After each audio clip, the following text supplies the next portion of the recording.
Alex Thompson stood at the edge of the Boston Common pool, toes curled over the tiled edge, much like the nervous children he was about to teach. The morning sun glinted off the water, creating dancing patterns that reminded him of his days as a Harvard NCAA swimmer. That life seemed distant now. The competitive lanes, the shoulder injury that ended his career, and the courageous decision to come out during his college years. As certified fitness trainer and child development specialist, Alex had worked with countless kids, but starting his own freelance swimming coach business felt like diving into uncharted waters. He smoothed the wrinkles from his blue instructor shirt and adjusted the kickboards lined neatly along the shallow end. The scent of chlorine mixed with the sweetness of nearby flowering trees, while the post-Memorial Day excitement buzzed through Boston. His advertisement in the local parents group had been simple: former NCAA swimmer offering summer lessons. Patient instruction, small groups, or one-on-one. The message that landed in his inbox a week later seemed equally straightforward. Looking for lessons for my son Noah. He's 7 and nervous around water after a minor accident. Are you available? Something in the father's careful wording caught Alex's attention, prompting an immediate response. They arranged to meet Saturday morning, just as summer was unfurling across New England. Alex was checking water temperature when they appeared, a tall man holding a small boy's hand. Brian Mitchell looked exactly as Alex had pictured from their messages, broad-shouldered with an architect's posture, his brown hair slightly ruffled by the harbor breeze. Noah clung to his father's arm, brand new goggles sliding down his forehead, eyes wide with apprehension. Alex, Brian's voice was low, careful, the kind of voice that belonged to someone used to measuring words precisely. That's me, Alex smiled at the boy. And you must be Noah. Noah half hid behind his father's leg, mumbling something inaudible. Brian knelt beside him, whispering encouragement.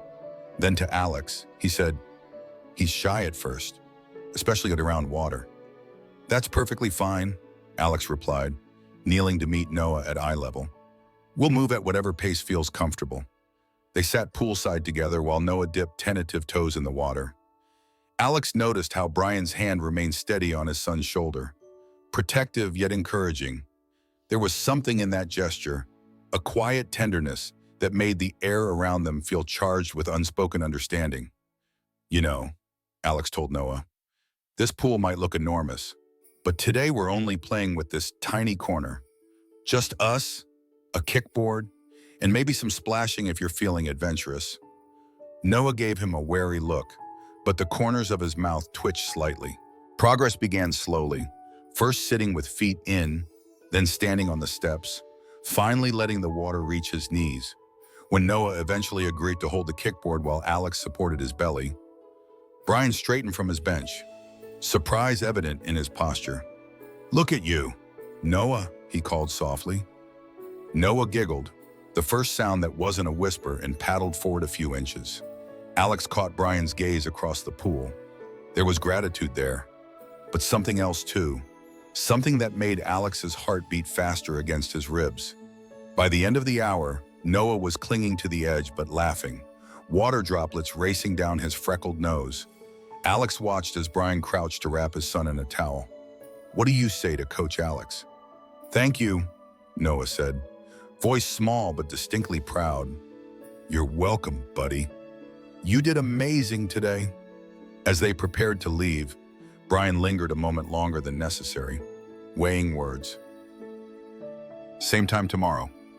"Absolutely, Tarayamai," Alex replied, suddenly aware of how much he was looking forward to it. Walking home through Boston Common, past couples sprawled on the grass and street performers drawing weekend crowds, Alex found himself thinking about Brian's careful hands and Noah's tentative smile. He thought about his own journey, coming out to traditional parents, rebuilding his identity after his swimming career ended, finding purpose in helping children grow. Perhaps this summer would bring unexpected depths for all of them. Remember to subscribe to our Heart Stories channel to catch the next part of this journey.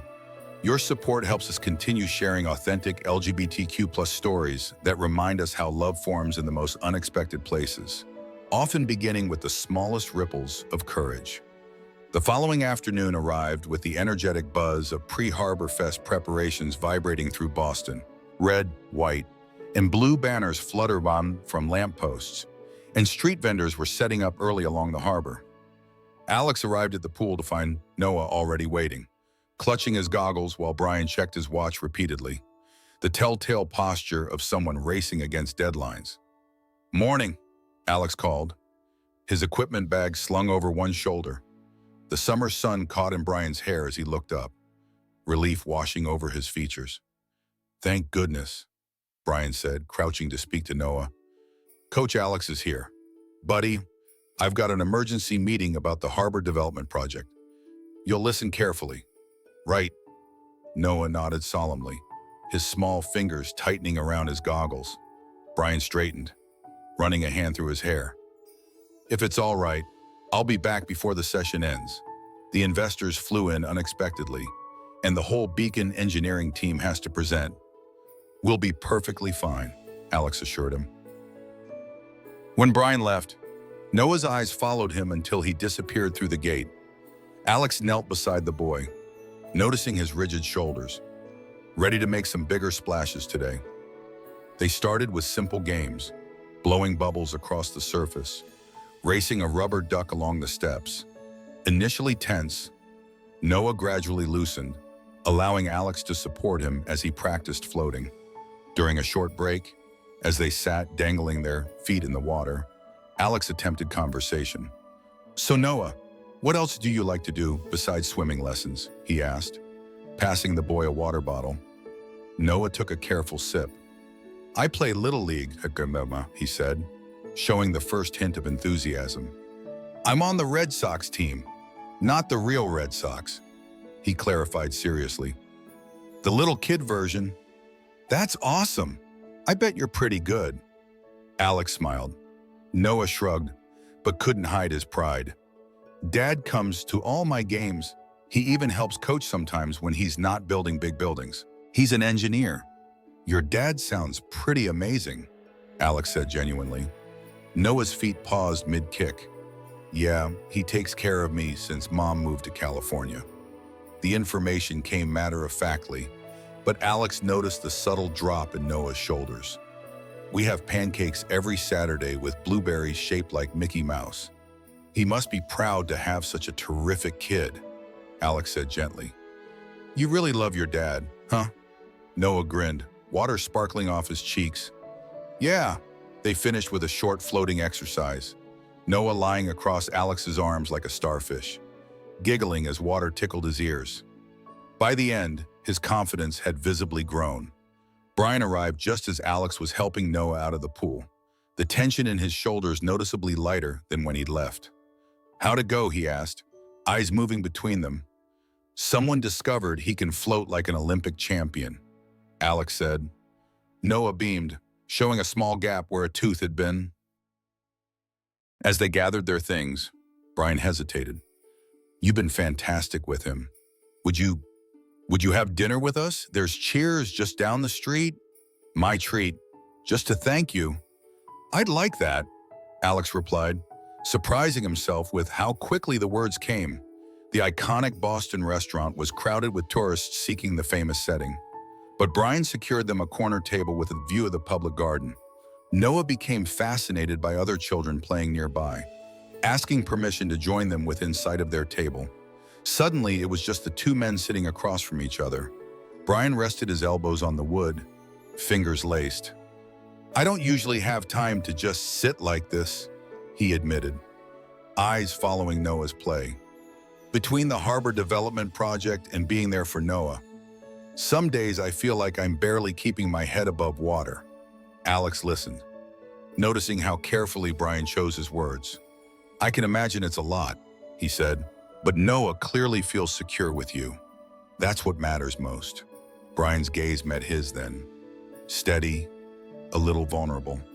"He's all I've got," he said quietly. "Since coming out after my divorce, my parents in rural Massachusetts haven't exactly been supportive. I just want Noah to grow up knowing someone's always in his corner." "You're already giving him that," Alex replied. He talks about you like you're his personal superhero. The corner of Brian's mouth lifted. What about you, Harvard swimmer turned coach, must have some story. Alex found himself sharing pieces of himself he rarely revealed. The shoulder injury that ended competitive swimming, his work with LGBTQ+ youth organizations, his own coming out journey with traditional parents who eventually came around. The conversation flowed easily between serious topics and lighter moments about favorite Boston haunts and summer plans. When Noah returned, cheeks flushed from play, he slipped into the space between them, creating a small circle that felt strangely complete. As the evening breeze cooled the air, Brian gathered their things, thanking Alex once more. Walking toward the parking lot, Noah skipped ahead while Brian and Alex followed more slowly. He hasn't taken to anyone like this in a long time, Brian said softly. Thank you for your patience. Alex watched Noah's excited movements, feeling something unfamiliar expand in his chest, the sense of being trusted with something precious. In the growing twilight of a Boston summer evening, surrounded by historical buildings that had witnessed countless beginnings, he realized that true connections aren't measured by time, but by the courage it takes to let someone new into your carefully constructed world. The following week unfolded in a rhythm of swimming lessons and text messages, simple exchanges about Noah's progress, a photo of him practicing kicks in the bathtub, quick thanks for Alex's patience. Each message felt like another stone skipping closer across still water, ripples spreading outward. On Thursday afternoon, sunlight slanting through the trees surrounding the field, Alex was watching Noah's Little League practice when his phone vibrated with Brian's name on the screen. Stuck in a meeting with Harbor investors. Can you take Noah from baseball practice? I'll be at least 2 hours late. Alex typed back immediately. Of course, we'll find something fun to do until you arrive. Noah was already running toward him when practice ended, baseball cap askew, mitt clutched in his small hand. Did you see my catch? He asked breathlessly. Sure did, sports star. Your dad's stuck at work, so you and I get to hang out for a while. How about we head to my place? I've got popsicles in the freezer.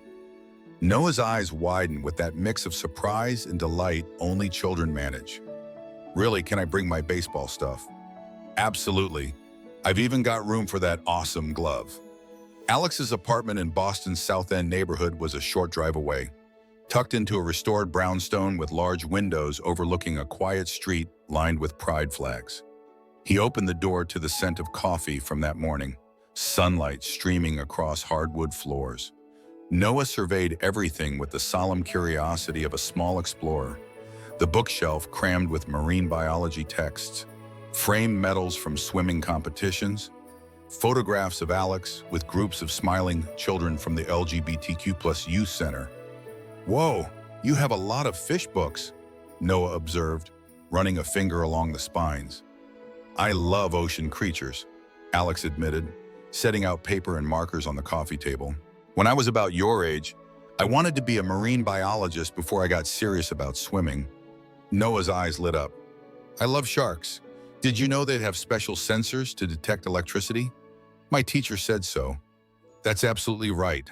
They're called ampullae of Lorenzini, Alex replied, surprised at the boy's knowledge. They settled into a comfortable afternoon, Noah drawing elaborate ocean scenes while Alex prepared snacks. The boy's tongue caught between his teeth as he concentrated, adding fearsome teeth to a great white shark. Alex, Noah asked suddenly, looking up from his artwork. Some kids at school said it's weird that I don't have a mom at home. And Tommy Miller said my dad is gay, and that's super weird too. The words came matter-of-factly, but Alex noticed how Noah's crayon pressed harder against the paper. Alex sat beside him, choosing his words carefully. You know, Noah, families come in all different combinations. Some kids have a mom and dad, some have two moms, some have two dads, some live with grandparents or aunts or uncles. Like my friend Jasmine, Noah interjected. She lives with her grandma. Exactly. What makes a family special isn't who's in it, but how much they love and take care of each other. Alex paused, sensing the importance of this moment. And your dad takes amazing care of you. Noah nodded thoughtfully, returning to his drawing. I think sharks probably don't care who your family is. Very wise observation. Alex smiled, feeling a strange tightening in his chest. When a knock finally sounded, Noah barely glanced up, still perfecting his shark's dorsal fin. Alex opened the door to find Brian standing there, tie loosened, shoulders heavy from the day, but eyes brightening when he saw them. Come in. Alex stepped aside. The artist is finishing his masterpiece. Brian entered slowly, gaze sweeping the room as if memorizing the details. He crouched beside his son. That's one ferocious shark, buddy, Noah beamed. Alex says we could go see real ones at the aquarium sometime. Brian glanced up, something warm passing between them. That would be nice. His voice was low, threaded with more than simple gratitude. They moved to the sofa while Noah added final touches to his drawing. Brian sank into the cushions with an exhale that seemed to release the entire workday from his shoulders. He looked more vulnerable here in Alex's personal space than he had at the pool or restaurant. Some days I wonder if I'm doing this right, he confessed quietly, eyes fixed on Noah, balancing deadlines, making sure he's happy. Some of the other parents at his school found out I'm gay. There have been comments. You're doing wonderfully, Alex said firmly. Noah's thoughtful, curious, kind. That doesn't happen by accident. Brian's gaze slid toward him. There was a softness there, cautious, but steady. He's lucky you're in his corner too, he murmured. I didn't expect anyone to connect with him so quickly. I could say the same, Alex replied, the words carrying more meaning than he'd intended. There's a group called Rainbow Families Boston. They have great resources for kids like Noah, and for parents like, he caught himself. For parents like me, Brian finished, a small smile playing at his lips. For families of all kinds, Alex amended, but the moment of connection lingered between them, fragile and full of possibility. By the time they left, twilight had settled outside, casting long shadows across the brownstone-lined street. Noah clutched his shark drawing, proudly showing it through the car window as they drove away. Alex closed the door, heart still thrumming with the comfortable warmth of their presence, wondering if this unfamiliar feeling might be the beginning of something he hadn't known he was looking for. Not just connection, but belonging. The Boston summer blossomed fully in the weeks that followed, days growing longer as Noah's swimming confidence grew stronger. What began as formal lessons expanded into a tapestry of shared experiences. An afternoon at Fenway Park where Noah explained baseball rules with adorable seriousness. A Sunday morning exploring tide pools at the New England Aquarium where Alex watched father and son crouch together examining hermit crabs, their profiles matching in concentration. After Alex mentioned Rainbow Families Boston, Brian cautiously attended a weekend picnic, Noah in tow. Alex found them near the playground, Brian looking slightly overwhelmed amid the cheerful chaos of diverse families. You came, Alex said, unable to hide his surprise and pleasure. Noah was excited about meeting other kids, Brian replied, but his eyes conveyed deeper reasons. Though I wasn't expecting quite so many people. Community tends to grow when people finally find others who understand their journey. Alex explained, introducing them to families he'd worked with through his youth programs. By afternoon's end, Noah was playing tag with a group of children while Brian engaged in conversation with other single parents. The tension in his shoulders noticeably diminished. The following Thursday, swimming lessons were interrupted by the unexpected arrival of an older couple standing stiffly at the pool's edge, their formal attire at odds with the casual summer atmosphere. Brian stiffened upon seeing them, his welcoming smile replaced with something more guarded. My parents, he whispered to Alex. They're visiting from Western Massachusetts. I didn't expect them to come to the pool.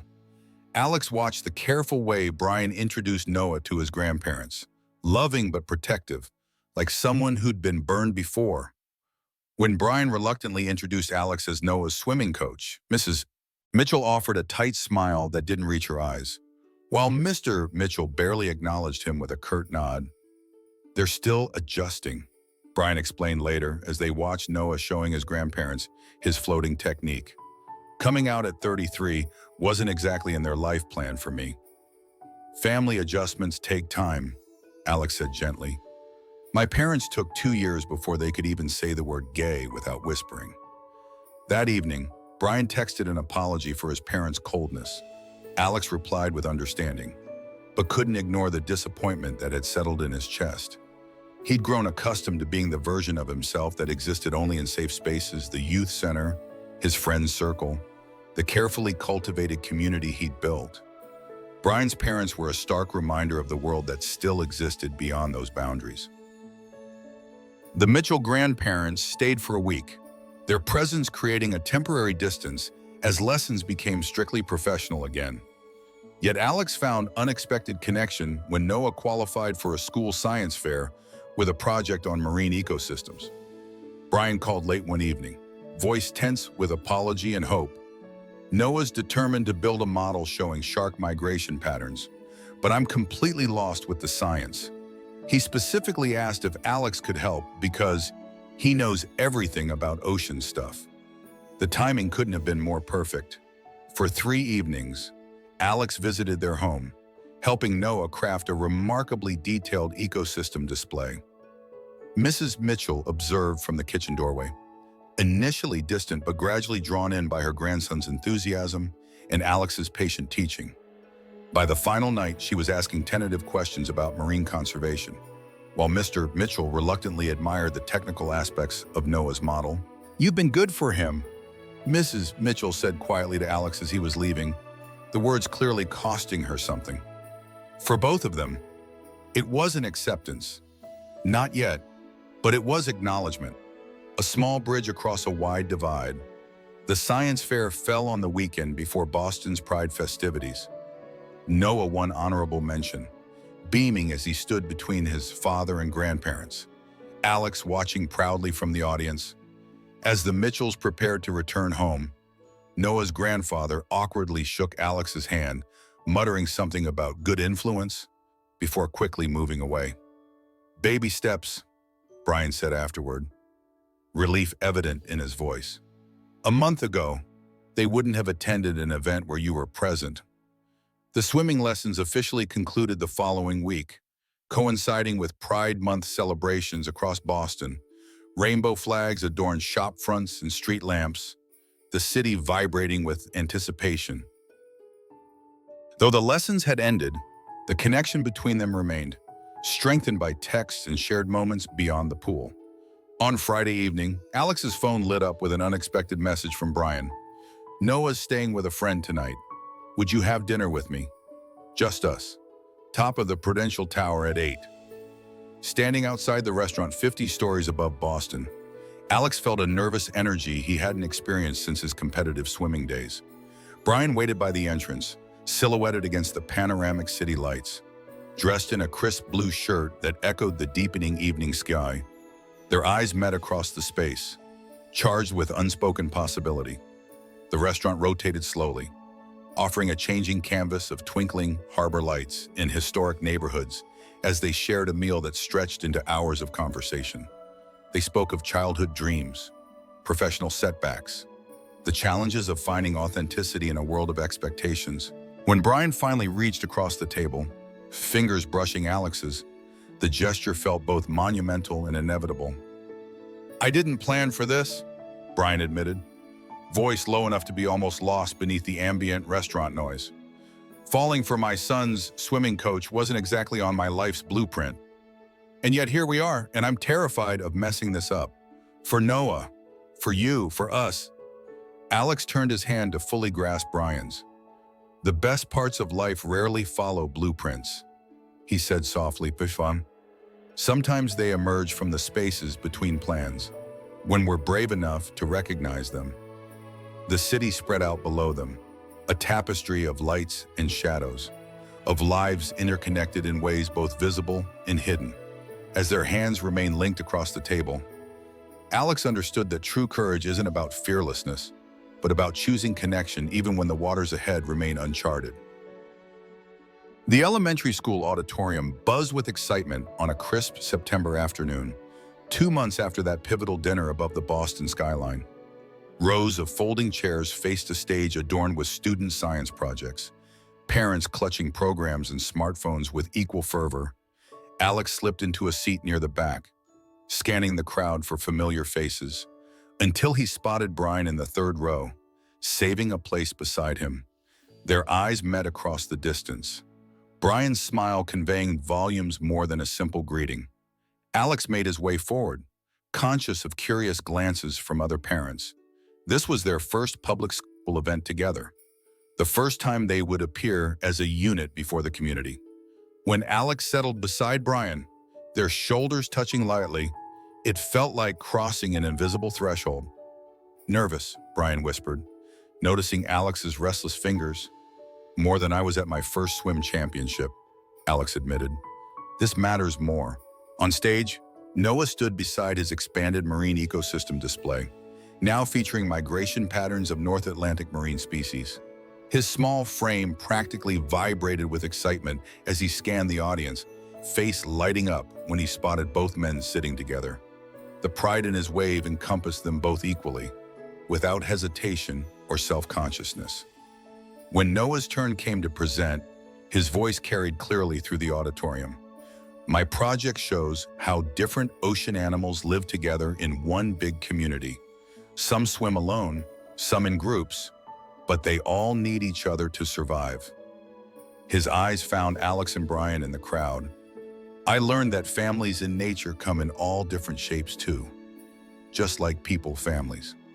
Alex felt Brian's hand find his, a gentle squeeze conveying everything words couldn't.